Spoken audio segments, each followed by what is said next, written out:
ਪਿਆਰੇ ਵਿਦਿਆਰਥੀਓ, ਮੇਰੇ ਵੱਲੋਂ ਸਾਰਿਆਂ ਨੂੰ ਸਤਿ ਸ਼੍ਰੀ ਅਕਾਲ। ਮੈਂ ਰਮਨਦੀਪ ਕੌਰ, ਸਾਇੰਸ ਮਿਸਟਰੈਸ, ਸਰਕਾਰੀ ਹਾਈ ਸਕੂਲ ਬਹਿਰਾਮਕੇ, ਜ਼ਿਲ੍ਹਾ ਮੋਗਾ ਤੋਂ ਹਾਂ। ਅੱਜ ਅਸੀਂ 10ਵੀਂ ਜਮਾਤ ਦੇ ਅਧਿਆਏ 2 ਤੇਜ਼ਾਬ, ਖਾਰ ਅਤੇ ਲੂਣ ਦੇ ਪ੍ਰਸ਼ਨ ਉੱਤਰ ਹੱਲ ਕਰਾਂਗੇ। ਤਾਂ ਆਓ ਸ਼ੁਰੂ ਕਰੀਏ। ਪ੍ਰਸ਼ਨ ਨੰਬਰ 1, ਤੁਹਾਨੂੰ 3 ਪਰਖਨਲੀਆਂ ਦਿੱਤੀਆਂ ਗਈਆਂ ਹਨ। ਇਹਨਾਂ ਵਿੱਚੋਂ ਇੱਕ ਵਿੱਚ ਕਸ਼ੀਦਤ ਪਾਣੀ ਅਤੇ ਦੂਜੀਆਂ 2 ਵਿੱਚੋਂ ਇੱਕ ਵਿੱਚ ਤੇਜ਼ਾਬੀ ਘੋਲ ਅਤੇ ਦੂਸਰੀ ਵਿੱਚ ਖਾਰੀ ਘੋਲ ਹੈ। ਜੇਕਰ ਤੁਹਾਨੂੰ ਕੇਵਲ ਲਾਲ ਲਿਟਮਸ ਪੇਪਰ ਦਿੱਤਾ ਹੋਵੇ ਤਾਂ ਤੁਸੀਂ ਪਰਖਨਲੀਆਂ ਵਿਚਲੇ ਪਦਾਰਥਾਂ ਦੀ ਪਛਾਣ ਕਿਵੇਂ ਕਰੋਗੇ? ਅਸੀਂ ਹਰੇਕ ਘੋਲ ਦੀ ਇੱਕ ਬੂੰਦ ਲਾਲ ਲਿਟਮਸ ਪੇਪਰ ਉੱਤੇ ਪਾਵਾਂਗੇ। ਜਿਸ ਘੋਲ ਨਾਲ ਪੇਪਰ ਦਾ ਰੰਗ ਨੀਲਾ ਹੋ ਜਾਵੇਗਾ, ਉਹ ਘੋਲ ਖਾਰੀ ਹੋਵੇਗਾ। ਹੁਣ ਅਸੀਂ ਇਸ ਨੀਲੇ ਹੋਏ ਲਿਟਮਸ ਪੇਪਰ ਉੱਤੇ ਬਾਕੀ ਬਚੇ 2 ਘੋਲਾਂ ਦੀ ਇੱਕ ਬੂੰਦ ਪਾਵਾਂਗੇ। ਜਿਹੜੇ ਘੋਲ ਨਾਲ ਇਹ ਨੀਲਾ ਲਿਟਮਸ ਪੇਪਰ ਵਾਪਸ ਲਾਲ ਹੋ ਜਾਵੇਗਾ, ਉਹ ਤੇਜ਼ਾਬੀ ਘੋਲ ਹੈ ਅਤੇ ਦੂਜਾ ਕਸ਼ੀਦਤ ਪਾਣੀ।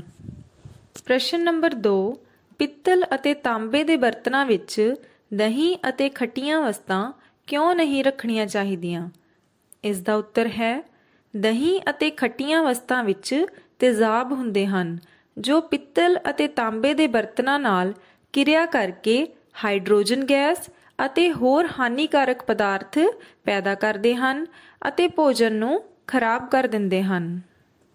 ਪ੍ਰਸ਼ਨ ਨੰਬਰ 3, ਧਾਤ ਨਾਲ ਤੇਜ਼ਾਬ ਦੀ ਪ੍ਰਤੀਕਿਰਿਆ ਹੋਣ ਦੇ ਨਤੀਜੇ ਵਜੋਂ ਕਿਹੜੀ ਗੈਸ ਉਤਪੰਨ ਹੁੰਦੀ ਹੈ? ਇੱਕ ਉਦਾਹਰਨ ਦੇ ਕੇ ਸਮਝਾਓ। ਇਸ ਗੈਸ ਦੀ ਹੋਂਦ ਦੀ ਜਾਂਚ ਤੁਸੀਂ ਕਿਵੇਂ ਕਰੋਗੇ? ਇਸ ਦਾ ਉੱਤਰ ਹੈ, ਧਾਤ ਨਾਲ ਤੇਜ਼ਾਬ ਦੀ ਪ੍ਰਤੀਕਿਰਿਆ ਹੋਣ ਦੇ ਨਤੀਜੇ ਵਜੋਂ ਹਾਈਡਰੋਜਨ ਗੈਸ ਉਤਪੰਨ ਹੁੰਦੀ ਹੈ। ਉਦਾਹਰਨ ਵਜੋਂ, ਇੱਕ ਬੀਕਰ ਵਿੱਚ ਜ਼ਿੰਕ ਧਾਤ ਦੇ ਟੁਕੜਿਆਂ ਵਿੱਚ ਪਤਲਾ ਗੰਧਕ ਦਾ ਤੇਜ਼ਾਬ ਯਾਨੀ ਸਲਫਿਊਰਿਕ ਤੇਜ਼ਾਬ ਪਾਉਣ ਤੇ ਹਾਈਡਰੋਜਨ ਗੈਸ ਨਿਕਲਦੀ ਹੈ। ਹਾਈਡਰੋਜਨ ਗੈਸ ਦੇ ਨੇੜੇ ਬਲਦੀ ਹੋਈ ਮੋਮਬੱਤੀ ਲਿਆਉਣ ਤੇ ਇਹ ਗੈਸ ਪਪ ਪਪ ਦੀ ਆਵਾਜ਼ ਨਾਲ ਬਲਦੀ ਹੈ। ਪ੍ਰਸ਼ਨ ਨੰਬਰ 4, ਇੱਕ ਧਾਤ ਦਾ ਯੌਗਿਕ A ਪਤਲੇ ਹਾਈਡਰੋਕਲੋਰਿਕ ਤੇਜ਼ਾਬ ਨਾਲ ਪ੍ਰਤੀਕਿਰਿਆ ਕਰਦਾ ਹੈ ਤਾਂ ਬੁਦਬੁਦਾਹਟ ਉਤਪੰਨ ਹੁੰਦੀ ਹੈ। ਪੈਦਾ ਹੋਈ ਗੈਸ ਬਲਦੀ ਹੋਈ ਮੋਮਬੱਤੀ ਨੂੰ ਬੁਝਾ ਦਿੰਦੀ ਹੈ। ਇਸ ਨਾਲ ਉਤਪੰਨ ਹੋਏ ਯੌਗਿਕਾਂ ਵਿੱਚ ਇੱਕ ਕੈਲਸ਼ੀਅਮ ਕਲੋਰਾਈਡ ਹੈ। ਤਾਂ ਇਸ ਪ੍ਰਤੀਕਿਰਿਆ ਲਈ ਸੰਤੁਲਿਤ ਰਸਾਇਣਿਕ ਸਮੀਕਰਨ ਲਿਖੋ। ਤਾਂ ਪਿਆਰੇ ਬੱਚਿਓ, ਇਸ ਪ੍ਰਸ਼ਨ ਦੇ ਵਿੱਚ ਅਸੀਂ ਦੱਸਣਾ ਹੈ ਕਿ ਅਸੀਂ ਧਾਤ ਦੇ ਕਿਸ ਯੌਗਿਕ ਦੀ ਪ੍ਰਤੀਕਿਰਿਆ ਹਾਈਡਰੋਕਲੋਰਿਕ ਤੇਜ਼ਾਬ ਦੇ ਨਾਲ ਕਰਵਾਈਏ ਤਾਂ ਕਿ ਉਤਪਾਦ ਵਜੋਂ ਕੈਲਸ਼ੀਅਮ ਕਲੋਰਾਈਡ ਉਤਪੰਨ ਹੋ ਸਕੇ। ਤਾਂ ਇਸ ਦਾ ਉੱਤਰ ਆਏਗਾ ਕੈਲਸ਼ੀਅਮ ਕਾਰਬੋਨੇਟ। ਯਾਨੀ ਜਦੋਂ ਅਸੀਂ ਕੈਲਸ਼ੀਅਮ ਕਾਰਬੋਨੇਟ ਦੀ ਪ੍ਰਤੀਕਿਰਿਆ ਹਾਈਡਰੋਕਲੋਰਿਕ ਤੇਜ਼ਾਬ ਦੇ ਨਾਲ ਕਰਵਾਉਂਦੇ ਹਾਂ ਤਾਂ ਉਤਪਾਦ ਵਜੋਂ ਕੈਲਸ਼ੀਅਮ ਕਲੋਰਾਈਡ, ਕਾਰਬਨ ਡਾਈਆਕਸਾਈਡ ਅਤੇ ਪਾਣੀ ਉਤਪੰਨ ਹੁੰਦੇ ਹਨ। ਇਸ ਦੀ ਸੰਤੁਲਿਤ ਰਸਾਇਣਿਕ ਸਮੀਕਰਨ ਹੈ CaCO3 + 2HCl arrow CaCl2 + CO2 + H2O। ਪ੍ਰਸ਼ਨ ਨੰਬਰ 5, HCl, HNO3 ਆਦਿ ਜਲੀ ਘੋਲ ਵਿੱਚ ਤੇਜ਼ਾਬੀ ਗੁਣ ਕਿਉਂ ਦਰਸਾਉਂਦੇ ਹਨ, ਜਦੋਂ ਕਿ ਅਲਕੋਹਲ ਅਤੇ ਗਲੂਕੋਜ਼ ਜਿਹੇ ਯੌਗਿਕਾਂ ਦੇ ਜਲੀ ਘੋਲ ਤੇਜ਼ਾਬੀ ਗੁਣ ਨਹੀਂ ਦਰਸਾਉਂਦੇ ਹਨ? ਤਾਂ ਇਸ ਦਾ ਉੱਤਰ ਹੈ, ਕਿਉਂਕਿ HCl, HNO3 ਆਦਿ ਜਲੀ ਘੋਲ ਵਿੱਚ ਹਾਈਡਰੋਜਨ ਆਇਨ H+ ਆਇਨ ਪੈਦਾ ਕਰਦੇ ਹਨ, ਪਰ ਅਲਕੋਹਲ ਅਤੇ ਗਲੂਕੋਜ਼ ਜਿਹੇ ਯੌਗਿਕ ਪਾਣੀ ਵਿੱਚ ਹਾਈਡਰੋਜਨ ਆਇਨ ਪੈਦਾ ਨਹੀਂ ਕਰਦੇ। ਪ੍ਰਸ਼ਨ ਨੰਬਰ 6, ਤੇਜ਼ਾਬ ਦਾ ਜਲੀ ਘੋਲ ਬਿਜਲੀ ਦੀ ਧਾਰਾ ਦਾ ਚਾਲਣ ਕਿਉਂ ਕਰਦਾ ਹੈ? ਇਸ ਦਾ ਉੱਤਰ ਹੈ, ਕਿਉਂਕਿ ਤੇਜ਼ਾਬ ਪਾਣੀ ਵਿੱਚ ਹਾਈਡਰੋਜਨ ਆਇਨ ਪੈਦਾ ਕਰਦੇ ਹਨ। ਇਹ ਚਾਰਜਿਤ ਆਇਨ ਬਿਜਲੀ ਦੀ ਧਾਰਾ ਦਾ ਚਾਲਨ ਕਰਦੇ ਹਨ। ਪ੍ਰਸ਼ਨ ਨੰਬਰ 7, ਖੁਸ਼ਕ HCl ਗੈਸ ਖੁਸ਼ਕ ਲਿਟਮਸ ਪੇਪਰ ਦੇ ਰੰਗ ਨੂੰ क्यों नहीं बदलती? इसका उत्तर है क्योंकि खुश्क HCl गैस पानी तो बिना हाइड्रोजन आयन पैदा नहीं करती, इसलिए ये पानी तो बिना तेजाब वांग व्यवहार नहीं करती। प्रश्न नंबर 8, तेजाब नूं हल्का करते समय ये क्यों सलाह दी जाती है कि तेजाब नूं पानी विच पाउणा चाहिदा है, ना कि पानी नूं तेजाब विच? इसका उत्तर है पानी विच तेजाब घोलन की क्रिया बहुत ताप निकासी है, इसलिए तेजाब नूं पानी विच हिलाउंदे होए हौली हौली घोलिया जाता है, क्योंकि पानी ताप ऊर्जा नूं सोक लैंदा है। जेकर असीं पानी नूं तेजाब विच पावांगे तां वध ताप ऊर्जा कारण मिश्रण दे छिट्टे बाहर आ सकते हैं अते कच दा बर्तन भी टुट सकता है। प्रश्न नंबर 9, तेजाब नूं पतला करते समय हाइड्रोनियम आयनां दी संगणता किस तरह प्रभावित हुंदी है?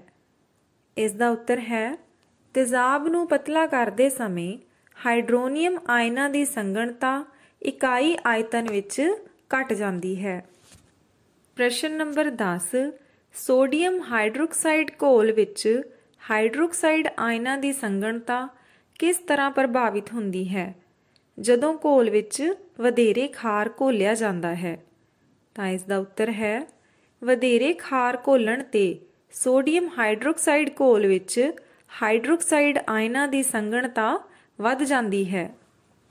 प्रश्न नंबर 11, तुहाडे कोल दो घोल A ਅਤੇ B ਹਨ।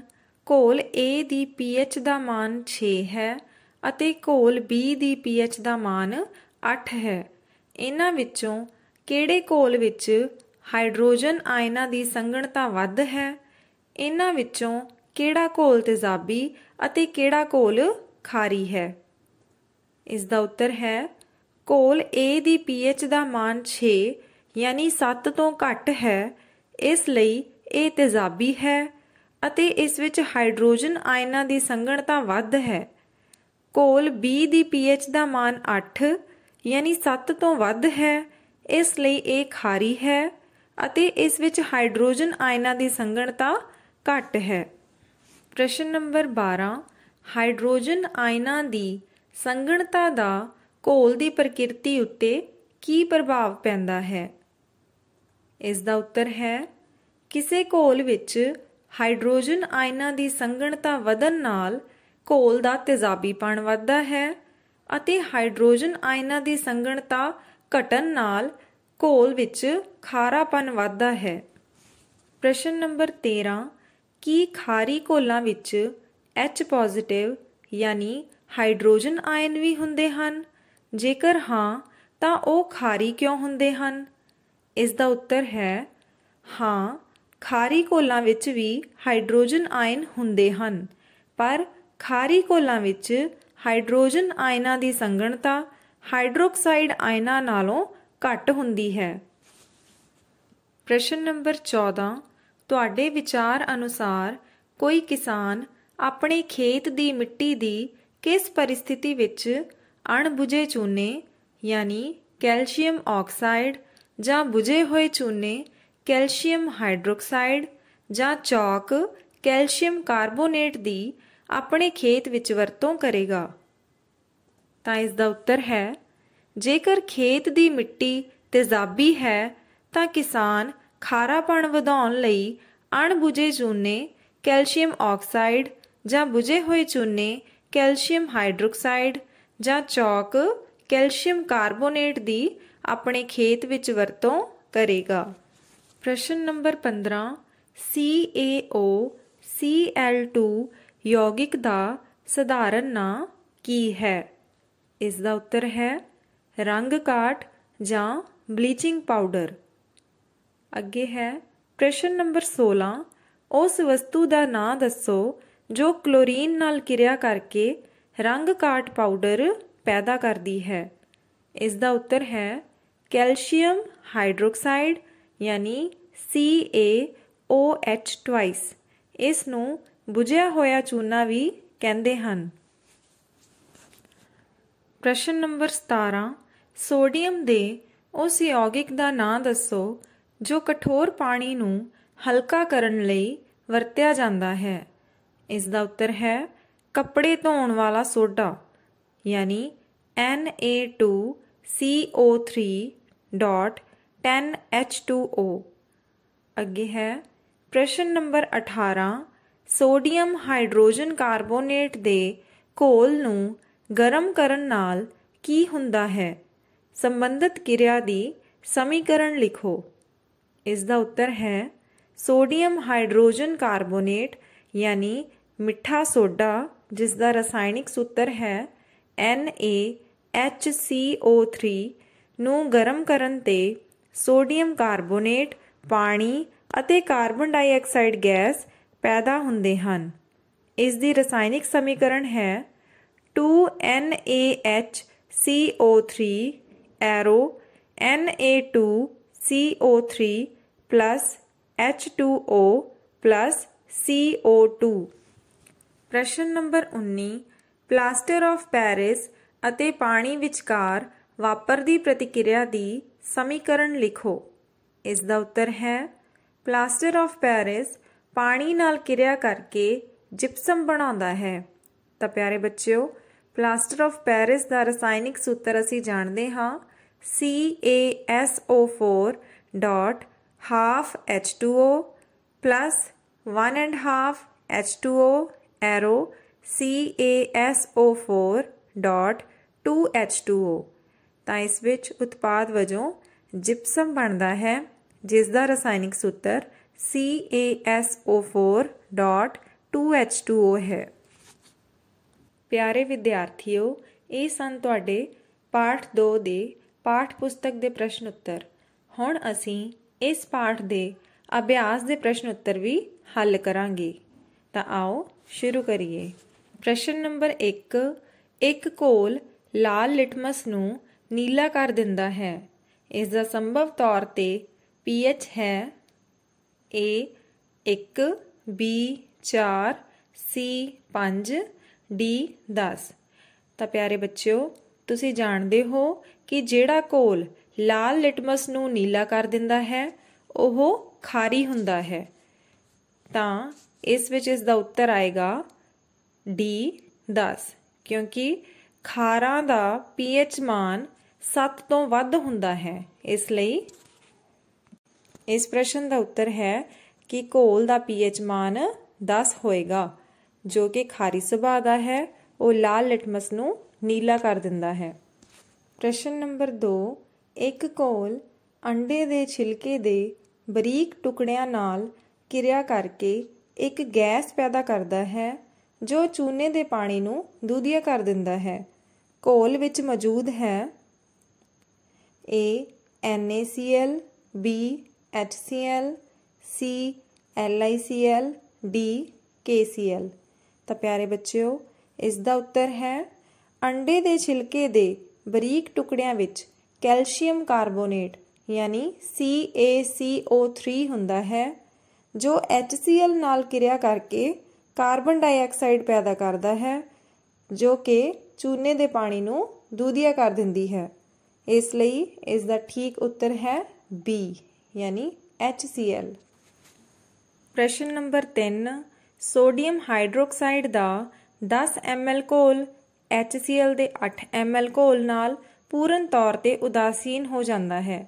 ਜੇਕਰ ਅਸੀਂ NaOH ਦੇ ਉਸੇ ਘੋਲ ਦੇ 20 ml ਲਈਏ ਤਾਂ ਉਸ ਨੂੰ ਉਦਾਸੀਨ ਕਰਨ ਲਈ HCl ਦੇ ਉਸੇ ਘੋਲ ਦੀ ਕਿੰਨੀ ਮਾਤਰਾ ਦੀ ਜ਼ਰੂਰਤ ਹੋਵੇਗੀ? A 4 ml, B 8 ml, C 12 ml, D 16 ml। ਤਾਂ ਪਿਆਰੇ ਬੱਚਿਓ, ਇਸ ਦਾ ਉੱਤਰ ਹੈ ਜੇ ਅਸੀਂ NaOH ਘੋਲ ਦੀ ਦੁੱਗਣੀ ਮਾਤਰਾ ਲਵਾਂਗੇ ਤਾਂ ਕਿ HCl ਘੋਲ ਨੂੰ ਉਦਾਸੀਨ ਕੀਤਾ ਜਾ ਸਕੇ, ਤਾਂ ਉਸ ਨੂੰ ਵੀ ਦੁੱਗਣਾ ਹੋਣਾ ਚਾਹੀਦਾ ਹੈ। ਇਸ ਲਈ ਇਸ ਦਾ ਠੀਕ ਉੱਤਰ ਹੈ D ਯਾਨੀ 16 ml। ਪ੍ਰਸ਼ਨ ਨੰਬਰ 4। ਹੇਠ ਲਿਖਿਆਂ ਵਿੱਚੋਂ ਕਿਹੜੀ ਕਿਸਮ ਦੀ ਦਵਾਈ ਬਦਹਜ਼ਮੀ ਦਾ ਇਲਾਜ ਕਰਨ ਲਈ ਵਰਤੀ ਜਾਂਦੀ ਹੈ?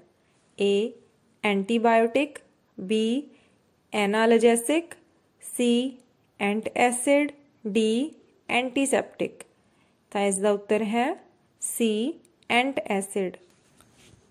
प्रश्न नंबर 5, हेठ लिखिया क्रियावां लई पहला शब्द समीकरणा ਅਤੇ फिर संतुलित समीकरणा लिखो।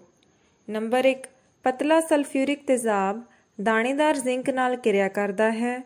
नंबर 2, पतला हाइड्रोक्लोरिक तेजाब मैग्नीशियम रिबन नाल क्रिया करता है। नंबर 3, पतला सल्फ्यूरिक तेजाब एल्यूमीनियम पाउडर नाल क्रिया करता है। नंबर 4, पतला हाइड्रोक्लोरिक तेजाब आयरन दियां कतरां नाल क्रिया करता है। तो इसका उत्तर है नंबर 1, सल्फ्यूरिक तेजाब plus zinc arrow zinc sulphate plus hydrogen gas यानी H2SO4 plus Zn arrow ZnSO4 plus H2। Number 2, hydrochloric तेजाब plus magnesium arrow magnesium chloride plus hydrogen gas यानी 2HCl plus Mg arrow MgCl2 plus H2। Number 3, sulphuric तेजाब plus aluminium arrow aluminium sulphate plus hydrogen gas यानी 3H2SO4 plus 2Al arrow Al2SO4 thrice plus 3H2। Number 4, hydrochloric तेजाब plus iron arrow iron chloride plus hydrogen gas यानी HCl plus Fe arrow FeCl2 plus H2। प्रश्न number 6, alcohol ਅਤੇ glucose ਜਿਹੇ ਯੌਗਿਕਾਂ ਵਿੱਚ ਵੀ hydrogen ਹੁੰਦੀ ਹੈ ਪਰ ਉਹਨਾਂ ਨੂੰ ਤੇਜ਼ਾਬ ਵਜੋਂ ਵਰਗੀਕ੍ਰਿਤ ਨਹੀਂ ਕੀਤਾ ਜਾਂਦਾ। ਇਸ ਨੂੰ ਸਿੱਧ ਕਰਨ ਲਈ ਇੱਕ ਕਿਰਿਆ ਦਾ ਵਰਣਨ ਕਰੋ। ਇਸ ਦਾ ਉੱਤਰ ਹੈ ਕਿਉਂਕਿ ਅਲਕੋਹਲ ਅਤੇ ਗਲੂਕੋਜ਼ ਜਿਹੇ ਯੌਗਿਕ ਪਾਣੀ ਵਿੱਚ ਹਾਈਡਰੋਜਨ ਆਇਨ ਪੈਦਾ ਨਹੀਂ ਕਰਦੇ, ਇਸ ਲਈ ਇਹਨਾਂ ਨੂੰ ਅਸੀਂ ਤੇਜ਼ਾਬ ਵਜੋਂ ਵਰਗੀਕ੍ਰਿਤ ਨਹੀਂ ਕਰਦੇ। ਕਿਰਿਆ ਚਿੱਤਰ ਵਿੱਚ ਵਿਖਾਏ ਅਨੁਸਾਰ ਇੱਕ ਸਰਕਟ ਤਿਆਰ ਕਰੋ। ਜਦੋਂ ਅਸੀਂ ਬੀਕਰ ਵਿੱਚ ਕੋਈ HCl ਵਰਗੇ ਤੇਜ਼ਾਬ ਦਾ ਜਲੀ ਘੋਲ ਪਾਉਂਦੇ ਹਾਂ ਤਾਂ ਬਲਬ ਜਗਦਾ ਹੈ, ਪਰ ਅਲਕੋਹਲ ਜਾਂ ਗਲੂਕੋਜ਼ ਦਾ ਜਲੀ ਘੋਲ ਪਾਉਣ 'ਤੇ ਬਲਬ ਨਹੀਂ ਜਗਦਾ। ਅਜਿਹਾ ਇਸ ਲਈ ਹੁੰਦਾ ਹੈ ਕਿਉਂਕਿ ਤੇਜ਼ਾਬ ਤਾਂ ਪਾਣੀ ਵਿੱਚ ਆਇਨਾਂ ਵਿੱਚ ਟੁੱਟ ਜਾਂਦੇ ਹਨ, ਪਰ ਅਲਕੋਹਲ ਜਾਂ ਗਲੂਕੋਜ਼ ਦਾ ਜਲੀ ਘੋਲ ਆਇਨਾਂ ਵਿੱਚ ਨਹੀਂ ਟੁੱਟਦਾ। ਇਸ ਲਈ ਅਲਕੋਹਲ ਜਾਂ ਗਲੂਕੋਜ਼ ਦੇ ਜਲੀ ਘੋਲ ਵਿੱਚ ਹਾਈਡਰੋਜਨ ਆਇਨਾਂ ਦੀ ਅਣਹੋਂਦ ਕਰਕੇ ਅਸੀਂ ਇਹਨਾਂ ਨੂੰ ਤੇਜ਼ਾਬ ਨਹੀਂ ਕਹਿ ਸਕਦੇ। ਪ੍ਰਸ਼ਨ ਨੰਬਰ 7, ਕਸ਼ੀਦਤ ਪਾਣੀ ਕਿਉਂ ਬਿਜਲੀ ਚਾਲਕ ਨਹੀਂ ਜਦੋਂ ਕਿ ਮੀਂਹ ਦਾ ਪਾਣੀ ਹੁੰਦਾ ਹੈ? ਇਸ ਦਾ ਉੱਤਰ ਹੈ ਕਸ਼ੀਦਤ ਪਾਣੀ ਪਾਣੀ ਦਾ ਬਿਲਕੁਲ ਸ਼ੁੱਧ ਰੂਪ ਹੈ ਅਤੇ ਇਸ ਵਿੱਚ ਕੋਈ ਆਇਨ ਨਹੀਂ ਹੁੰਦੇ, ਇਸ ਲਈ ਕਸ਼ੀਦਤ ਪਾਣੀ ਬਿਜਲੀ ਚਾਲਕ ਨਹੀਂ ਹੁੰਦਾ। ਪਰ ਮੀਂਹ ਦੇ ਪਾਣੀ ਵਿੱਚ ਤੇਜ਼ਾਬਾਂ ਆਦਿ ਦੀਆਂ ਅਸ਼ੁੱਧੀਆਂ ਘੁਲੀਆਂ ਹੋਣ ਕਰਕੇ ਇਸ ਵਿੱਚ ਆਇਨ ਮੌਜੂਦ ਹੁੰਦੇ ਹਨ, ਇਸ ਲਈ ਮੀਂਹ ਦਾ ਪਾਣੀ ਬਿਜਲੀ ਦਾ ਚਾਲਕ ਹੁੰਦਾ ਹੈ। ਪ੍ਰਸ਼ਨ ਨੰਬਰ 8, ਪਾਣੀ ਦੀ ਅਣਹੋਂਦ ਵਿੱਚ ਤੇਜ਼ਾਬਾਂ ਦਾ ਵਿਵਹਾਰ ਤੇਜ਼ਾਬੀ ਕਿਉਂ ਨਹੀਂ ਹੁੰਦਾ? ਇਸ ਦਾ ਉੱਤਰ ਹੈ ਕਿਉਂਕਿ ਪਾਣੀ ਦੀ ਅਣਹੋਂਦ ਵਿੱਚ ਤੇਜ਼ਾਬ ਹਾਈਡਰੋਜਨ ਆਇਨ ਪੈਦਾ ਨਹੀਂ ਕਰਦੇ ਅਤੇ ਹਾਈਡਰੋਜਨ ਆਇਨ ਹੀ ਤੇਜ਼ਾਬੀ ਗੁਣ ਦਰਸਾਉਂਦੇ ਹਨ। ਪ੍ਰਸ਼ਨ ਨੰਬਰ 9, 5 ਘੋਲ A, B, C, D ਅਤੇ E ਦੀ ਜਦੋਂ ਵਿਸ਼ਵ ਵਿਆਪੀ ਸੂਚਕ ਨਾਲ ਪਰਖ ਕੀਤੀ ਗਈ ਤਾਂ ਲੜੀਵਾਰ ਉਹਨਾਂ ਦੇ pH ਮਾਨ 4, 1, 11, 7 ਅਤੇ 9 ਪ੍ਰਾਪਤ ਹੁੰਦੇ ਹਨ। ਉਹਨਾਂ ਵਿੱਚੋਂ ਕਿਹੜਾ ਘੋਲ ਉਦਾਸੀਨ ਹੈ, ਸ਼ਕਤੀਸ਼ਾਲੀ ਖਾਰੀ ਹੈ, ਸ਼ਕਤੀਸ਼ਾਲੀ ਤੇਜ਼ਾਬੀ ਹੈ, ਕਮਜ਼ੋਰ ਤੇਜ਼ਾਬੀ ਹੈ ਅਤੇ ਕਮਜ਼ੋਰ ਖਾਰੀ ਹੈ? pH ਮਾਨਾਂ ਨੂੰ ਹਾਈਡਰੋਜਨ ਆਇਨਾਂ ਦੀ ਸੰਘਣਤਾ ਦੇ ਵੱਧਦੇ ਕ੍ਰਮ ਵਿੱਚ ਲਿਖੋ। ਤਾਂ ਪਿਆਰੇ ਬੱਚਿਓ, ਇਸ ਦਾ ਉੱਤਰ ਹੈ ਜਦੋਂ pH ਮਾਨ 7 ਹੋਵੇ ਤਾਂ ਘੋਲ ਉਦਾਸੀਨ ਹੁੰਦਾ ਹੈ, ਇਸ ਲਈ D ਉਦਾਸੀਨ ਘੋਲ ਹੈ। ਨੰਬਰ 2, ਜਦੋਂ pH ਮਾਨ 7 ਤੋਂ ਵੱਧ ਹੋਵੇਗਾ ਤਾਂ ਉਹ 7 ਤੋਂ ਜਿੰਨਾ ਜ਼ਿਆਦਾ ਵੱਧ ਹੋਵੇਗਾ ਤਾਂ ਘੋਲ ਓਨਾ ਹੀ ਵੱਧ ਖਾਰੀ ਹੁੰਦਾ ਹੈ, ਇਸ ਲਈ ਤੇਜ਼ ਸ਼ਕਤੀਸ਼ਾਲੀ ਖਾਰ ਘੋਲ C ਹੈ। ਨੰਬਰ 3, ਜਦੋਂ pH ਮਾਨ 7 ਤੋਂ ਜਿੰਨਾ ਘੱਟ ਹੋਵੇਗਾ ਤਾਂ ਘੋਲ ਓਨਾ ਹੀ ਜ਼ਿਆਦਾ ਤੇਜ਼ਾਬੀ ਹੋਵੇਗਾ, ਤਾਂ ਸ਼ਕਤੀਸ਼ਾਲੀ ਤੇਜ਼ਾਬੀ ਘੋਲ B ਹੈ। ਇਸ ਦਾ pH ਮਾਨ 1 ਹੈ।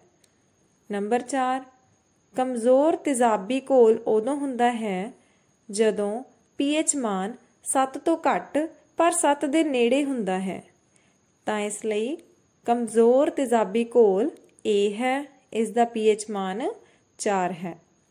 ਨੰਬਰ 5, ਕਮਜ਼ੋਰ ਖਾਰੀ ਘੋਲ ਯਾਨੀ ਜਦੋਂ pH ਮਾਨ 7 ਤੋਂ ਵੱਧ ਪਰ 7 ਦੇ ਨੇੜੇ ਹੋਵੇ ਤਾਂ ਘੋਲ ਕਮਜ਼ੋਰ ਖਾਰੀ ਹੁੰਦਾ ਹੈ, ਤਾਂ ਘੋਲ E ਜਿਸ ਦਾ pH ਮਾਨ 9 ਹੈ ਕਮਜ਼ੋਰ ਖਾਰੀ ਹੈ। pH ਮਾਨਾਂ ਦਾ ਹਾਈਡਰੋਜਨ ਆਇਨਾਂ ਦੀ ਸੰਘਣਤਾ ਦੇ ਵੱਧਦੇ ਕ੍ਰਮ ਅਨੁਸਾਰ ਸਭ ਤੋਂ ਘੱਟ ਹਾਈਡਰੋਜਨ ਆਇਨ ਜਿਸ ਦਾ pH ਮਾਨ 11 ਹੈ, ਉਸ ਤੋਂ ਜ਼ਿਆਦਾ ਹਾਈਡਰੋਜਨ ਆਇਨ 9, ਉਸ ਤੋਂ ਵੱਧ 7, ਉਸ ਤੋਂ ਵੱਧ 4 ਅਤੇ ਸਭ ਤੋਂ ਜ਼ਿਆਦਾ ਹਾਈਡਰੋਜਨ ਆਇਨਾਂ ਦੀ ਸੰਘਣਤਾ 1 pH ਮਾਨ ਵਾਲੇ ਘੋਲ ਵਿੱਚ ਹੁੰਦੀ ਹੈ। ਪ੍ਰਸ਼ਨ ਨੰਬਰ 10, ਪਰਖਨਲੀ A ਅਤੇ B ਵਿੱਚ ਸਮਾਨ ਲੰਬਾਈ ਦੀਆਂ ਮੈਗਨੀਸ਼ੀਅਮ ਦੀਆਂ ਪੱਟੀਆਂ ਲਈਆਂ ਗਈਆਂ ਹਨ। ਪਰਖਨਲੀ A ਵਿੱਚ ਹਾਈਡਰੋਕਲੋਰਿਕ ਤੇਜ਼ਾਬ ਪਾਇਆ ਜਾਂਦਾ ਹੈ ਅਤੇ ਪਰਖਨਲੀ B ਵਿੱਚ ਐਸਟਿਕ ਤੇਜ਼ਾਬ ਪਾਇਆ ਜਾਂਦਾ ਹੈ। ਦੋਵੇਂ ਤੇਜ਼ਾਬਾਂ ਦੀ ਸੰਘਣਤਾ ਅਤੇ ਮਾਤਰਾ ਸਮਾਨ ਹੈ।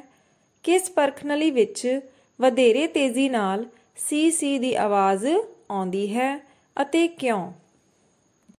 ਇਸ ਦਾ ਉੱਤਰ ਹੈ ਪਰਖਨਲੀ A ਵਿੱਚ ਵਧੇਰੇ ਤੇਜ਼ੀ ਨਾਲ CC ਦੀ ਆਵਾਜ਼ ਆਉਂਦੀ ਹੈ ਕਿਉਂਕਿ ਹਾਈਡਰੋਕਲੋਰਿਕ ਤੇਜ਼ਾਬ ਐਸਟਿਕ ਤੇਜ਼ਾਬ ਨਾਲੋਂ ਵਧੇਰੇ ਸ਼ਕਤੀਸ਼ਾਲੀ ਤੇਜ਼ਾਬ ਹੈ, ਇਸ ਲਈ HCl ਧਾਤ ਨਾਲ ਕਿਰਿਆ ਕਰਕੇ ਵਧੇਰੇ ਤੇਜ਼ੀ ਨਾਲ ਹਾਈਡਰੋਜਨ ਗੈਸ ਪੈਦਾ ਕਰਦਾ ਹੈ। ਪ੍ਰਸ਼ਨ ਨੰਬਰ 11, ਤਾਜ਼ੇ ਦੁੱਧ ਦੀ pH ਦਾ ਮਾਨ 6 ਹੁੰਦਾ ਹੈ। ਦਹੀਂ ਬਣ ਜਾਣ ਉਪਰੰਤ ਇਸ ਦੇ pH ਮਾਨ ਵਿੱਚ ਕੀ ਪਰਿਵਰਤਨ ਆਏਗਾ? ਵਿਆਖਿਆ ਸਹਿਤ ਉੱਤਰ ਦਿਓ। ਇਸ ਦਾ ਉੱਤਰ ਹੈ ਦਹੀਂ ਬਣ ਜਾਣ ਉਪਰੰਤ pH ਦਾ ਮਾਨ 6 ਤੋਂ ਘਟ ਜਾਵੇਗਾ ਕਿਉਂਕਿ ਦਹੀਂ ਵਿੱਚ ਤੇਜ਼ਾਬ ਹੁੰਦਾ ਹੈ ਜੋ ਦੁੱਧ ਦਾ pH ਘਟਾ ਦਿੰਦਾ ਹੈ। ਪ੍ਰਸ਼ਨ ਨੰਬਰ 12, ਇੱਕ ਦੋਧੀ ਦੁੱਧ ਵਿੱਚ ਥੋੜਾ ਜਿਹਾ ਬੇਕਿੰਗ ਸੋਡਾ ਮਿਲਾ ਦਿੰਦਾ ਹੈ। ਭਾਗ ਊੜਾ ਉਹ ਤਾਜ਼ੇ ਦੁੱਧ ਦੀ pH ਦਾ ਮਾਨ 6 ਤੋਂ ਬਦਲ ਕੇ ਥੋੜਾ ਜਿਹਾ ਖਾਰੀ ਕਿਉਂ ਕਰਦਾ ਹੈ? ਇਸ ਦਾ ਉੱਤਰ ਹੈ ਦੋਧੀ ਦੁੱਧ ਦੇ pH ਦਾ ਮਾਨ 6 ਤੋਂ ਇਸ ਲਈ ਵਧਾਉਂਦਾ ਹੈ ਤਾਂ ਕਿ ਦੁੱਧ ਜਲਦੀ ਦਹੀਂ ਵਿੱਚ ਬਦਲ ਕੇ ਖਰਾਬ ਨਾ ਹੋ ਜਾਵੇ। ਭਾਗ ਐੜਾ ਇਸ ਦੁੱਧ ਨੂੰ ਦਹੀਂ ਬਣਨ ਵਿੱਚ ਵਧੇਰੇ ਸਮਾਂ ਕਿਉਂ ਲੱਗਦਾ ਹੈ? ਇਸ ਦਾ ਉੱਤਰ ਹੈ ਦੁੱਧ ਖਾਰੀ ਹੋਣ ਕਰਕੇ ਦਹੀਂ ਵਿੱਚ ਬਣਨ ਵਾਲਾ ਲੈਕਟਿਕ ਤੇਜ਼ਾਬ ਪਹਿਲਾਂ ਉਦਾਸੀਨ ਹੁੰਦਾ ਰਹਿੰਦਾ ਹੈ, ਇਸ ਲਈ ਦਹੀਂ ਬਣਨ ਵਿੱਚ ਵਧੇਰੇ ਸਮਾਂ ਲੱਗਦਾ ਹੈ। ਪ੍ਰਸ਼ਨ ਨੰਬਰ 13, ਪਲਾਸਟਰ ਆਫ ਪੈਰਿਸ ਨੂੰ ਨਮੀ ਰੋਧਕ ਬਰਤਨ ਵਿੱਚ ਰੱਖਣਾ ਚਾਹੀਦਾ ਹੈ। ਵਰਣਨ ਕਰੋ ਕਿਉਂ? ਇਸ ਦਾ ਉੱਤਰ ਹੈ ਕਿਉਂਕਿ ਪਲਾਸਟਰ ਆਫ ਪੈਰਿਸ ਨਮੀ ਨਾਲ ਕਿਰਿਆ ਕਰਕੇ ਜਿਪਸਮ ਵਿੱਚ ਬਦਲ ਜਾਂਦਾ ਹੈ ਅਤੇ ਇੱਕ ਸਖਤ ਪਦਾਰਥ ਬਣ ਜਾਂਦਾ ਹੈ। ਪ੍ਰਸ਼ਨ ਨੰਬਰ 14, ਉਦਾਸੀਨੀਕਰਨ ਕਿਰਿਆ ਤੋਂ ਕੀ ਭਾਵ ਹੈ? ਇਸ ਦੀਆਂ 2 ਉਦਾਹਰਨਾਂ ਦਿਓ। ਇਸ ਦਾ ਉੱਤਰ ਹੈ ਤੇਜ਼ਾਬ ਅਤੇ ਖਾਰ ਮਿਲਾਉਣ ਤੇ ਇੱਕ ਦੂਜੇ ਨਾਲ ਕਿਰਿਆ ਕਰਕੇ ਪਾਣੀ, ਲੂਣ ਅਤੇ ਤਾਪ ਊਰਜਾ ਪੈਦਾ ਕਰਦੇ ਹਨ ਅਤੇ ਇੱਕ ਦੂਜੇ ਦੇ ਪ੍ਰਭਾਵ ਨੂੰ ਖਤਮ ਕਰ ਦਿੰਦੇ ਹਨ। ਇਸ ਕਿਰਿਆ ਨੂੰ ਉਦਾਸੀਨੀਕਰਨ ਕਿਰਿਆ ਕਹਿੰਦੇ ਹਨ। तेजाब प्लस खार एरो, लूण प्लस पानी प्लस ताप ऊर्जा। इस दियां उदाहरणां हन। Number 1 NaOH plus HCl arrow NaCl plus H2O plus ताप ऊर्जा। नंबर 2 बदहजमी की स्थिति विच साडे मेदे विच वध मात्रा विच तेजाब बन गया हुंदा है, इसलिए असीं खारी पदार्थां दे बने एंटएसिड का उपयोग करते हाँ, जो कि साडे मेदे विचले पदार्थ नूं उदासीन करके सानू राहत प्रदान करते हैं। प्रश्न नंबर 15 कपड़े धोण वाले सोडे अते बेकिंग सोडे दे दो महत्वपूर्ण उपयोग दिओ। इसका उत्तर है कपड़े धोण वाले सोडे यानी सोडियम कार्बोनेट के उपयोग। नंबर 1 सोडियम कार्बोनेट ਜਾਂ कपड़े धोण वाले सोडे का उपयोग ਕੱਚ, साबण ਅਤੇ कागज़ उद्योगों ਵਿੱਚ ਹੁੰਦਾ है। नंबर 2 इस दा उपयोग घरां ਵਿੱਚ सफाई करन ਲਈ ਕੀਤਾ ਜਾਂਦਾ है। नंबर 3 इस दा उपयोग पानी ਦੀ ਸਥਾਈ कठोरता ਨੂੰ हटाउण ਲਈ ਕੀਤਾ ਜਾਂਦਾ है। बेकिंग सोडे ਜਾਂ मिठे सोडे यानी सोडियम बाईकार्बोनेट के उपयोग। नंबर 1 इस दा उपयोग बेकिंग पाउडर के रूप विच रसोई विच अते बेकिंग उद्योग विच कीता जांदा है। नंबर 2 इस दा उपयोग सोडा तेजाब अग बुझाऊ यंत्र विच कीता जांदा है। नंबर 3 इस दा उपयोग एंटएसिड वजों बदहजमी दूर करन लई भी कीता जा सकदा है। प्यारे विद्यार्थियों, ये सन अपने अध्याय 2 तेजाब खार ਅਤੇ लूण ਦੇ ਅਭਿਆਸ ਦੇ ਪ੍ਰਸ਼ਨ ਉੱਤਰ। ਮੈਨੂੰ ਉਮੀਦ ਹੈ ਕਿ ਤੁਹਾਨੂੰ ਇਹ ਸਾਰੇ ਪ੍ਰਸ਼ਨ ਉੱਤਰ ਸਮਝ ਲੱਗ ਗਏ ਹੋਣਗੇ। ਤੁਸੀਂ ਇਹ ਪ੍ਰਸ਼ਨ ਉੱਤਰ ਆਪਣੀਆਂ ਕਾਪੀਆਂ ਤੇ ਨੋਟ ਕਰਨੇ ਹਨ ਅਤੇ ਚੰਗੀ ਤਰ੍ਹਾਂ ਯਾਦ ਕਰਨੇ ਹਨ। ਧੰਨਵਾਦ।